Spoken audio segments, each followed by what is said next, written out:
Hello everyone, আসসালামু আলাইকুম। আপনারা সবাই কেমন আছেন? আশা করি ভালো আছেন। আমিও আপনাদের দোয়ায় ভালো আছি। দেখেন, প্রতিদিনের মতো আজকে আমার বাচ্চারা চলে এসেছে ঈদের ছুটি কাটিয়ে। এর আগে তো আসছিল, কিন্তু সবাই আসেনি। আজকে সবাই চলে আসছে। আজকে একটু মাথাটা গরম ছিল, ওদের আসতে বলেছি এক টাইম, ওরা আসেনি। তাই ওদের দুটো করে বাড়ি দিয়েছে, তাই একটু মনটা খারাপ হয়ে গিয়েছে আমার বেবিদের।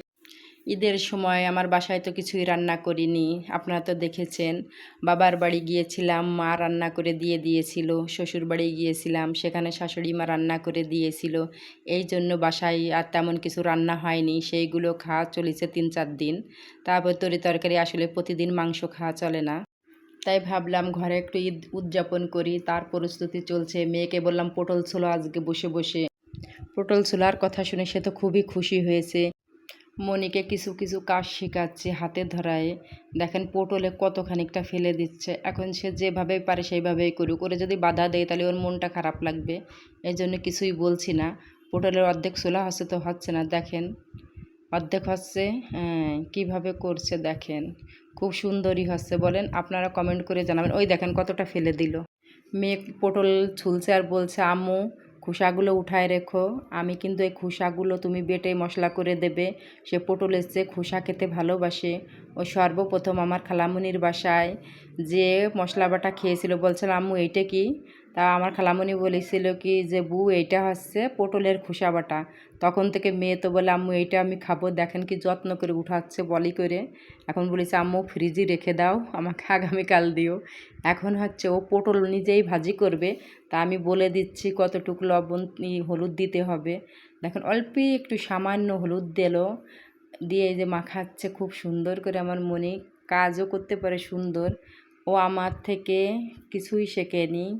আমি যখন কাপড় গুছাই, সে আমার কাপড়টা আসলে সুন্দর হয় না, কিন্তু সে সুন্দর করে গুছাতে পারে। দেখেন পটলটা উল্টা দিয়ে দিল, কিন্তু আমি দেখি নাই। পটলটা কিন্তু উল্টা দিচ্ছে। তারপরে ভাবলাম একভাবে দিলেই হলো, তাও আমি বলিনি, যে ওর ইচ্ছা মতো ও করতে থাকুক। যে কোনো লোককে কাজের মাঝে বাধা দিলে কাজটা ভালো হয় না, এটাই স্বাভাবিক। এই জন্য কাউকেই কিছু বলতে হয় না কাজের মাঝে, যে তার ইচ্ছা মতো সে করুক। আমার মনি দেখেন উল্টাতে পারছে না, তারপরেও আমি সাহায্য করছি না। ও ইচ্ছা মতো একলা একলা করবে, দেখা যাক কি করে। পটলের কালারটা দেখেন সুন্দরই আসছে। হ্যাঁ, চেষ্টা করা হচ্ছে বড় কথা। ও যে চেষ্টা করতেছে এটাই হচ্ছে বড় কথা। তার পটলটা ভাজা অলমোস্ট ডান হয়ে গিয়েছে। দেখেন সে এখন দেখাচ্ছে তার ফাইনাল লুক পটলের। এই যে আমি পেঁয়াজের বেরেস্তাটা করে নিচ্ছি, আমি পোলাও রান্না করব।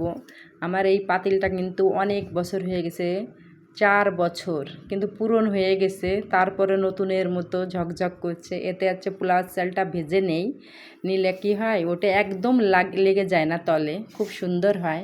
আজকে মাংসটা আমি হাতে মাখায় রান্না করব। হাতে মাখায় রান্না করাটা অনেক মজা লাগে। আমার মা রান্না করেছিল, মূলত আমার ভাই আর ভাবি রান্না করেছিল হাতে মাখায়, অনেক মজাই লেগেছিল ইনশাল্লাহ। মেয়ে শুধু কানের কাছে এসে ঘ্যান ঘ্যান করতেছে, বাবা কখন আসবে, বাবা কখন আসবে। বাড়িতে গিয়েছে ওর দাদাকে দেখতে। তা বলতে বলতে ওর বাবা চলে আসছে। আমি এই যে একটু মরিচ কেটে দিয়েছি আর একটু মরিচের গুঁড়া দিয়ে দিলাম, যাতে ভালোই লাগে। ওর বাবা আবার মশলা খেতে চায় না বেশি একটা। এর মাঝে আমার পোলাও ভাতটা হয়ে গিয়েছে, এর উপরে একটু ডেকোরেশন করে দিচ্ছি। দেখেন আমার মাংসটাও হয়ে যাচ্ছে।